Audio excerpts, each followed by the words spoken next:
Kinderland Preschool, child abuse. If that's my child, right, wow, this woman is dead. What else you want them to do? If that's what it takes to get said child to drink water, that's up. A teacher got caught abusing kindergarten students. This is your daily Ketchup. Boom.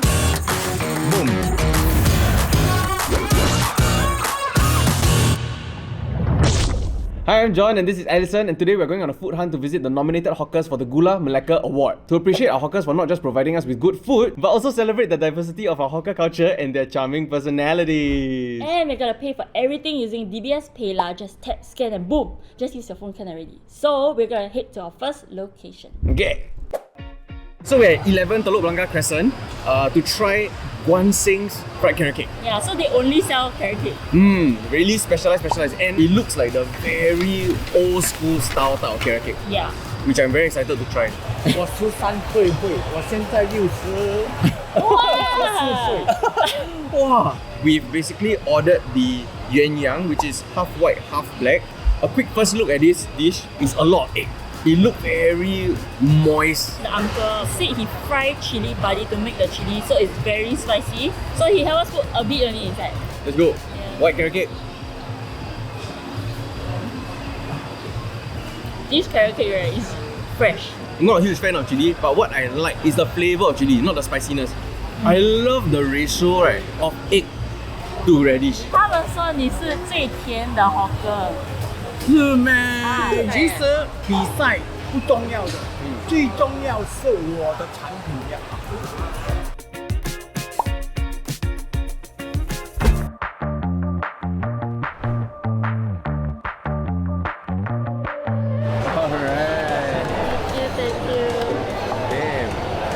So this is Amber from the Headless Baker. I was doing sales and marketing. Me and my partner quit our job and then we went to Melbourne for a year. After the work holiday, I worked as a barista and I worked as a cafe chef. So it started from there. We knew that okay, we want to come back and be an entrepreneur. My dad and me, we run the store. Okay. So he's actually a mascot for us. So what is the most popular item? It's the Lemon rose pistachio. I think this is the prettiest one in the shelf. Okay, cheers. It's like a lemon cake. It's very light, right? And I think the cake is very moist. Very nice. Yeah, very moist. So the favorite now, actually the coconut very good.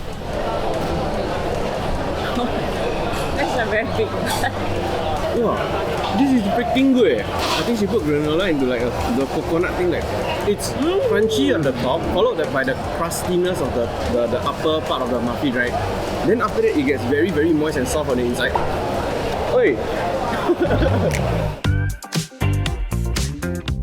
I am at TNT Carrot Cake. Their mid-career switch. I was an ex-banker. Oh. He was an ex-army officer. Then why carrot cake in particular? That's my favorite food. I always believe that food quality counts and our attitude, our customer service towards our customers. My hottest favorite would be crispy carrot cake. I like I've honestly never seen carrot cake served like this before. Like they have a side of chili instead of having the chili integrated. For white carrot cake, I really like it when it's done like that. It's crispy. Yeah. Even though you have the outer crispy texture, the inside still has a very nice bite to it. It's like perfectly seasoned. The type of You need a refund, right? Okay, when we read the criteria, right, they say like the sweet people got the nicest smile. Please show it to the camera. 1, 2, 3. So there you have it, our nominees for the Gula Melaka Award this year. So go try the dishes from any or all of the award categories and make your vote by tapping on the hawker tile in the DBS PayLah app to vote for the different hawkers in the different categories and make it by 24th September. And remember to PayLah your way through your foodie journey. Yeah, tap, scan, boom. So happy Teachers' Day to all teachers except for a few from Kinderland Preschool. Not very timely, the story. Yeah, because in the last week, right, not just one, but several teachers from this Kinderland Preschool, multiple locations even, have been caught under fire for child abuse. I'll just call it that. Yeah, are you guys aware of that? Yes. This whole scene? I love how the solidarity of parents really came together. Like like when I saw it all over my Instagram stories, I thought it was their kid because they were that pissed. I mean, not to say it needs to be your kid to be that pissed. But the amount of solidarity that came together from all the mothers on my feed, especially. Right. Okay, so all mad, for people who don't know, can you? Yeah, for people. Okay, for those who don't know, right? On Monday, 28 August, 3 videos of a teacher from Kinderland Preschool at Woodlands Mart rough handling her students began circulating on social media. So let's just go through the 3 videos really quickly. The first video, the teacher can be seen pouring water into a student's mouth while they were lying on the floor. The fact that she's doing it, knowing that there's another teacher there looking, right, means to her there's nothing wrong with doing this. Yeah. Okay, sorry.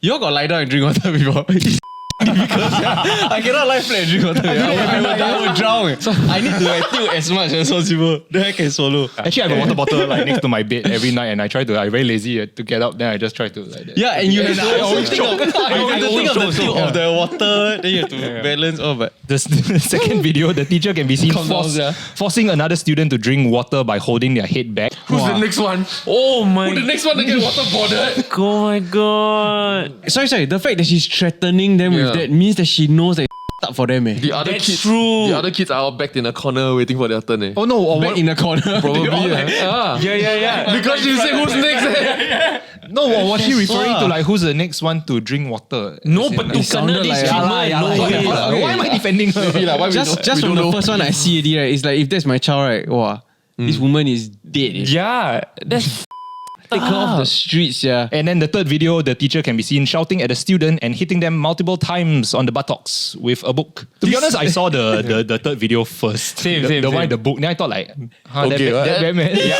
okay. Then I saw the other 2. Yeah. And then I'm like, okay. I saw all the IG stories that John mentioned. Then I saw the headlines also. Then I went, oh my god, this had to be like a rabak case of child abuse. Everyone having this massive uproar, right? So after the first set of videos were circulated, the very next day already, a separate set of videos involving another teacher from Kinderland, this time at Sunshine Place in Choa Chu Kang. Oh, I only saw one way. Yeah, I didn't see this. Yeah. This second incident, this set of videos also showed a teacher. She was smacking a boy on the head several times and then pushing him away. I mean, so I think we all in agreement can align with most of the people on the internet how oh my god, the people should be fired and all that kind of stuff. Okay, so we are exploring opposite point of view. Let's go on the opposite end. What if, right? I have. For the sake of content, we're going to explore the devil's advocate point of view, the contrarian point of view. That's the title of this video. How would you react, right? Not if that was your child. If you are the parent of the child that is in the same class. I will immediately take out my child, yeah? I think is actually happening, right, is that it's not necessarily I will immediately take out my child. When I see my sisters or my friends, they try and get their children in preschool, they start the process weeks and months in advance, and it's a ballot process and cannot, obviously everyone trying to get downstairs their house if possible. If not, you have to drive or take a bus and somewhere, or your parent-in-law then comes in and take over. And you much rather the school really apologize, right? And assure you that this is not going to happen again, these are the steps that we will take, than to say, we don't deserve your children. I think all of you should take your kids back. Yeah, because it's damn hard. Yeah, no, I completely understand the plight of that. It's just for me, right? If I were to have kids, my biggest fear is that I have no idea what they're going through, right, when they leave the house. And when I cannot see them, right, I feel super paranoid and I'm going to be damn scared. And to find out that there's cases of this happening just right next to them, in the same class, right, I will feel super scared. On the flip side though, the best time to travel is right after a terrorist attack. Yeah, that's right. So other kindergartens should be afraid, not the parents of this one. So what I'm thinking about is when all the parents decide to okay, close the case, right? How many months of free school fees did they get? That was my first thought. Yeah. But fair, to me, you think about it though, okay. Oh shit. Let's get a hypothetical situation, okay? Hear me out. Come, make sense of you really make sense of my life, please. What if it's your mom's fault that bullying did not help you? Hold up! Would you allow teachers to beat your kids? Let us know in the comments below, and don't forget to like, share, and subscribe. Now, back to the episode. I don't think anybody wakes up and want to hurt children. And I'm not defending this lady, okay? I mean, I don't know her, okay? But let's say your child damn difficult, okay? And this job requires a tremendous amount of patience. Let's just agree from there as a start. I need to nod your head so I can keep talking. I'm nodding. Give this eyes, I cannot continue, okay? Yeah, the rest are nodding also. So, to a certain extent, right, if that's what it takes to get said child to drink water, not saying this child deserves it, that's not what John is saying, okay? We're going to cut that out. But let's say that's what it takes to get said child to drink a little bit of water, right? You imagine the parents also kind of know. They also kind of know my child they do be dehydrated, you know? So to a certain extent, right, that child's could be damn difficult. So you would give the green light. I won't say what about my child. It sounds like it. There has to be a better way. No, but like when this come out, they're like, sick, Wilson, you know, like, like your son, you know. Then after that, the principal calls you and say, I'm so sorry, this will never happen. We fired this teacher already. I want you to know that this doesn't happen in the rest of the school. And I want to let you know that from now till the end of the year, we are going to waive your school fees to make this up to you. In my head, I'll be like, okay. You can buy that new water filter. The challenge, the logic. Let me know if something's wrong now.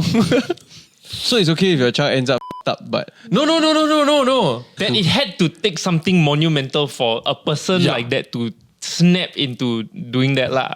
Or maybe not even snap, but like the methods required had to be such a rabak case. Like everybody, I'm not defending this lady or children abuse at this point. It was just hypothetical conversations. So explore that's the point of the show. The other point of view. We all have friends, right? Where we see the way they shout at their kids, beat their kids, or hand their kids screen time. Yeah. Like just give them a tablet, just tells them to off, right? Yeah. And then in your head, right, you also feel like, is that the right thing to do? If I'm a parent, will I do that? Then you think no. But then you also think that what else you want them to do? Yeah. They are so tired. They can't even have a 1 minute conversation with their friends. Or rather, this was not their first choice of method. Yeah, or This you was see really- them, the mom did talk to you properly 5 times, ask you to sit down and stop screaming already, but you still keep screaming, so no choice. you only see the last mother resort. beat you. Yeah, I mean, You don't see the last 5 hours of them trying to or pander last to the 5 child. months Yeah. the case of like school teachers, right? Okay, so with all that being said, right, do you think that the backlash on the teachers are too harsh? Like, I understand that as a parent, the emotional reaction is yes to act this way, but having said all that kind of stuff, like your kid might have this Dickish tendencies. behavioral pattern is what I was think going to say. if you send your dog to a pet grooming center and the fella just treat your dog like that, right? Wow, when you put it that way. Then how will you feel? Yeah, the fact that you hate kids but you love animals. Kena They're angry lah. treated, Yeah, right? they're angry lah. Yeah, and which is I get the emotional reaction. So actually the lah. question is, right, Kinderland got exposed, but actually how often does this occur and we don't know about it in all the other preschools? Yeah, so here a Reddit comment. I'm a preschool teacher and TBH is not just Kinderland that has these incidents. Ooh. Yeah, I think ECDA should look into the general discipline measures taken and implement across all preschools. When I was interning, I have also observed a few rough incidents like forcing food into the mouth, teachers screaming loudly and scolding unnecessarily. I only told the principal later after resigning due to fear. I mean, I'm just seeing a lot of comments online also of like, this might be a problem of the preschools being understaffed. A very good comparison I saw was that they were comparing this early childhood industry to actually the healthcare industry, of like how there are not a lot of nurses or people who want to be like those kind of like caretakers, and similarly in the early childhood industry there's not a lot of people who want to take this preschool job also, and so you have to kind of dig a bit deeper into the barrel and then take whoever you can get. When and you then- brought up that Kinderland is the one that got caught, and how often does this happen, right? Actually, how much of this is perhaps necessity to keep the system going? Necessity. So for example, I get it. when we Yeah. look at a deer caught in a fence and you're trying to help the deer, or a snake, the snake's trying to bite you, trying anything, then you see that it's a bit rough, you know, they bend the thing, they push the head back, but at the end of the day, you know you're trying to save their life. Not saying that this is 100% comparable, but at the end of the day, the teacher was trying to perhaps hydrate the child or make sure the child eats, as opposed to keep playing their friends and then don't eat. Because propensity of my child go back and say, I never eat today, and getting caught for that, it's much higher than say your colleague video you force feeding the said child. Yeah, because when your mom asks you eat or not, I say, yeah, but my teacher forced me to eat. It just sounds like, oh, your teacher made you eat lah. Yeah. If you think about how people react to punishments and rewards, right, then actually force feeding, right, has a lower chance of getting caught and a better conclusion, because child gets fed or hydrates and goes home safe. In the interest of the teacher, like putting ourselves in her shoes, like why did she resort to this? And the child, if you think about it, I mean her job and the child too. Fair enough, but it's a very KPI driven thing, right? At the end of the day, like as opposed to the hope is that when we send a child to preschool, is that they will be in a loving environment, in a place where it feels like an extension of home, that they get to be their friends, and just knowing that that's not the case, I guess, is the big shock, lah. But we can't expect someone who's employed to take care of kids to also have the same love that you have for your own kids. I mean, I don't know whether this is just a simple solution, but is it just a matter of just better communication between the parents and the teachers? So at some point, you're saying the teacher needs to get buy-in from the mother to waterboard the child. No, that like if your child is not eating. But the problem that they are trying to articulate is that if say you go that route, you might kena by the parents, because like then I pay you so much, I pay this kindergarten so much, then why your teacher cannot do the job? Yeah. But I know why are we defending this teacher? I think it's a bit, as much as I get the argument, I also think there's a bit up. Like I don't think it should get to this point. Like it's not about having a loving environment, but probably a safe one. Who is to say that it's not safe? Okay, let's go down another let's go down another top line, okay? If we live stream every parent's interaction with their child all the way from disciplining, we need more to jails, managing screen time, to whatnot, parents will look like bad guys. yeah, I feel like everybody will be afraid to show that to the world. Yeah, 100%. When the times you beat them, when the times you show them you're disappointed, to the times where they don't want to eat but you force them to eat, or then you think about it, maybe I starve you. You're hungry, then you come and tell me. Then when you're hungry, you come and tell me. I tell you no more. Just now I tell you eat. Don't eat. You know, it's this kind of jamming, yeah. This really comes out really easily for you. I thought through the whole parenting process. My third child is 26 already. Almost revenue is serving NS. Your method. I gave birth to one when I was like 24. Going back to my simplistic solution of communication, like John said, the parents, unless they are truly absent, right, and then they would know how their child behaves, their difficult child who is kind of difficult. And is it fair to expect to just throw your kid there and say like, you get them fed lah, you get them taught lah? To me, it doesn't seem fair to put that all on the teacher, you know. It's actually very difficult compared to our time. Today, right, I know of teachers who are expected to have not just group chats, but individual chats, right, WhatsApp chats with all the parents in a classroom. And so now you have 30 different chats. Essentially, you have 30 different bosses. Imagine how stressed you are already, right, when your boss WhatsApps you and asks you, how come this wasn't done today? How come this wasn't done today? And now you are responding to 20 to 30, and you're going to come up with a one-size-fit-all method that works for every single child. The problem is that you're going to tailor that to your naughtiest child and hope that it works across the board. So I also feel that it's not to defend them, but I think maybe it's the system that's broken. I mean, both of you would still say like, yeah, sure, happened here. It's one bad apple and all that, right? But to me, right, what if I had a child and I need to decide to send a kid to a kindergarten, right? I would still not choose this place because of the way everything was handled after. It's a very big reflection of the management and how. And trying to look at what their focus is on, and it's clearly not about the children. Yeah. To a certain extent, right, I think there's something that you say also. I forgot what exactly was it, but I was thinking about, was there some form of bullying is necessary in your developmental years, but it has to be in the years where you learn. Okay, you fight with the comments on this because I agree. I don't think that we should encourage it, but we have to accept maybe not that from the teachers lah. No, but I was going to say that. But the teacher should be a we safe have space. to accept that this is part of life, which is something that I wanted to bring up, right? If you are the parent of this child now that has gone through this experience, right? I don't know how to help the child through this, yeah. Like how is this going to manifest itself later on? You think they remember this incident when they're 3? Confirm one, dude. I think they will remember everything, the news. but it's just very hard for like. There are some things that you yourself cannot remember about your past until you really go and dig one, ma. Like your kings lah. But no, I agree with John. I think to some extent, right, is the uproar that they will probably remember more. It's the story being told to them. Do you know last time you went viral when you were 3 years old? There's the article. There were you! Then the fucking Wilson be like, I really married to that name. They can never drink water. They can never swim. Yeah. It's like water. Or when they are 12, right, their friend will say, it wasn't drink water, then they wasn't just drink, and then they just take a picture and laugh. Bully. You know? Hey, you know drink water yourself. That is the scar. I really got to disagree with like that thing about bullying being a necessary part of life, because like I remember in my I guess it's the formative years of me needing to be bullied, like 12 years old. I got bullied. It did nothing for me. It did nothing but damage. Okay, but what's the damage? Yeah, what's the damage? I feel like that bullying incident, right, is just like it has caused like ripple effects all the way up to now of like low self-esteem. Such as? Like, Same. I never believe in myself. No, but what happened? What's the bullying? Okay, so reason? basically, just for no good reason, in primary 6, a group of girls just decided to beat on me. Beat me up, like frequently. Like I would go hang out with my friends at the playground, and then this same group of girls from my class would just come over, and then they would kick me, punch me, unzip my bag, and flip all the books out and all that kind of stuff. Yeah, I think I got cut with a penknife once. Oh my god. Yeah, I think I still got a scar here. But Damn. yeah. I mean, Wait, I'm sorry to hear, yeah.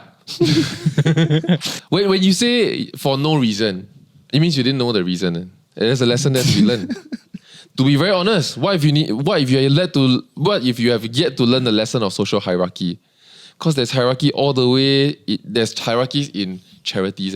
There is social hierarchy everywhere, and you have to learn where you stand in the pecking order, because this happens in animals also. Or if you want to climb the pecking order, how to climb said pecking order. I feel like these are things you learn through bullying. I think you can learn it through other ways as well. Like what? Like Not in just curriculum? bullying. I don't think so. I don't think you can teach that. For example, I know this person, right, keeps talking, monotonous, keeps talking, boring.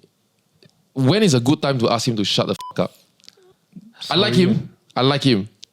You know, but when he's telling me about something, he just keeps talking. When is a good time to ask him to shut up? Nobody dare to say anything now. Everyone thinks it's themselves. I don't know whether it's me. No, how do you nicely tell that person to shut up? The good time was when he was 5. 5 to 12. When he was 16, when someone here looked and said, Dude, you talk a lot, yeah. My attention span gone already. You still, like, you know, but in your 20s, 30s professional environment, no one's gonna do that for you. Maybe your girlfriend. It was too late by then, and you've turned out like a shit face. Who's gonna do that for you? The time is way past already. You need someone that you're trying to impress, that you'll be like, well, when you start, you really don't stop. You know, then you feel bully, you feel hurt, but the next time you talk, you ask yourself, am I still interesting? Am I still commanding attention when I speak? And then if not, I've lost the room. Up. Oh, you came in with fire today for some reason. No, but I agree. It's like, been a while since I filmed that thing. No. You're going to be crucified in the comments. I know. This is very much aligned with, like, I don't know if you guys seen Andrew Schultz's TED Talk. And basically he mentioned, right, but how everything that's wrong in this world today, like the woke culture, how everyone is trying to cancel people, is all down to the fact, right, that we started validating people's feelings, because parents in our generation, when we used to get bullied and come home, right, they used to tell us, deal with it. Or like, ignore lah. You know, it was never like, I'm coming down and I'm going to whack the gang myself, you know, whatever. But now, right, if anyone gets bullied, parents, because they are now our generation, get so overprotective of our child. We come down to the school, we go and bully the bully, and then the victim, your child, now feels that, oh, me feeling that I was offended is correct. Yeah. And so now, right, every single thing that happens in the world right now, right, I'm going to feel offended, and I feel that that's correct, or I'm going to feel offended by everybody else on their behalf. I mean, like when I got bullied, my mother works in the area of my primary school. So one day when I was getting whacked, my mother actually walked past and saw it happen. Oh, you never told her before that? I didn't tell her. I mean, I just took it in silence. You were getting whacked by the girls. Okay. How many of them, by the way? I need a picture of this. 3. Were you very small? I was a short and fat boy. Right. Perfect punching And bag. they were same grade or like? Same grade, same class. Yeah. Like the alien kind of? Alien kind lah, walao eh. Oh, say lah. Okay, So okay, you okay. hate 小妹妹 Yeah. Last time when this... This explains. Yeah, so like at that very point also, like the girl had just like tore the button off my uniform, that kind. And then my mother saw the whole thing. She went to like ask them to stop and then take me home. Right. And then she called she straight away, like, I just wanted it to die down. I never wanted anyone to know about it. And then, but she went to go call the discipline master and like raise the issue to the school. And then next day, the discipline master comes to my class and then it's like, Jared, this girl, like, come out of class. And then suddenly everyone knows that I'm getting whacked. And then Which is worse, I think. Which is worse. Yeah. Yeah, and then it becomes I thought he was gonna turn it around. Yeah, I thought the mother helped. No, so the idea here is that even though with the best intentions, but it didn't help the situation. But you continue first. Yeah, so like it became so much bigger than I wanted it to be, you know. Like I was like, suddenly the discipline master is calling me down for one-on-ones and like, here's how you got to defend yourself, man. Like just whack their hand away, lah. Just whack their hand away. So he teach you to beat them back? No, just whack their hand away. Green light, bro. Okay. And then I got sent for like counseling. It's like how does getting bullied feel like to you and all that kind of stuff. They don't work at all. Didn't help for me. And then when I went back to class, like I'm this crying mess, and now everyone knows that You get bullied by girls. I got bullied by a group of girls. And you need your mom to protect you, that kind of And shit. my mom had to call, and then that Yeah. was just like I wish my mom never Hear me out. intervened. Come make sense Wow, of you're really taking make a lot sense of of my insights. life, please. What if it's your mom's fault? That bullying did not help you. That gives you post-traumatic stress disorder as opposed to post-traumatic growth. What if the key lesson to take away from this bullying is that you always set boundaries with women? You always know that I will be nice to you as long as you also respect my boundaries. No, you know, but you learn the flip side. You learn to be terrified and afraid of women. For example, growing up, I never talked to women. You took the wrong lesson. You know what I mean? Because I could, for example, say this as an origin story as how I became a chat today. You know, for example, you know, it could be the same origin story, but you take away different things. And I feel like that has to do with, I mean, I'm not shitting you and your mom, you know, but your support system growing up on how are you trained to look at problems. But like, it's so hard to be in that situation for any party, right? Because it's their first time going through something like that also, Yeah. right? Like you walking back home and then stumbling upon your child getting beaten up, right? Like, how do you know how to react in that situation, right? Yeah. I mean, I don't blame my mom at all for the reaction. Of course, Like- of course. like she did it out of love, 100%. Yeah, and like Like it wouldn't be like you could let it continue because Jeremy she saw me over there getting whacked and she- experience his Yeah, own what did shit, your mom is it? do actually after that? She just checks on you every day. I mean, she asked my dad to give me a talk, and my dad like just told me like, no, like you gotta stand up for yourself. Man up. Of which do you think you understood the limits of when your parents say stand up for yourself? Like if they punch you, punch them back? I do think I had the right takeaway of like, yeah, you don't get pushed around, and like I think one very important lesson that they taught me is that not everyone is like this, lah. It's like just because this one incident that you had with like a group of people, like it doesn't mean that you have to be fearful of the world and like unkind and everything. I think that was like actually very good advice. Like, And I feel like that's how you've developed as a person. You are exceedingly kind and you give people first chances, like second chances all the time. And yet, right, you don't come across as a pushover. Yeah. I do want to say though, if I can just guess therapy you, right? It's the fact that you don't know why that kills you. I think if you knew why, so for example, if you were fat, then it would become a driving force for you to be fit. And then the moment you realize you're not fat anymore, then you're like, done.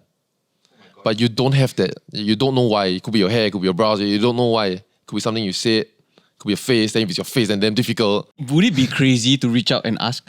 no, I've tried finding it on Facebook before. I can't find them anymore. No, you gotta find them on LinkedIn now. They are global, global focus network. Or say the school, say the year, say the name. The school doesn't exist anymore. No, but people will know like Yeah. how to reach Okay, out. Jared is currently looking for. Yeah, and then we'll have this No moment. hate, no hate. We just want to address his past trauma. No hate. We have one episode. Just nice, four spots, three of them. If they want to come, right, Go. be steady. Yeah, you just talk to them Why? about You don't all need in guys the to room. fight my battles for me. I believe in true. equality. Yeah. No I've learned man, to push no back woman. already. Exactly, this was your growth. Bob Marley. We were home alone then. We got 6 months to plan. They open the door, go, bam. All right, that's it for the episode. Thank you so much for watching, and let us know what you think in the comments below. Don't forget to like, share, and subscribe, and we'll see you in the next one. Bye-bye. There was one time, right, I'm not even joking, right? My Chinese teacher pulled my ear so bad. I know, I learned Chinese. It was so bad, right, that I think my vision went white for like a couple of seconds. But I think also I was having vertigo, like I didn't eat breakfast that day. That one is probably that one. Yeah, but I I think really... it's the adrenaline. I got worried, you know, like I remember thinking to myself, right, wow, this teacher I cannot blind.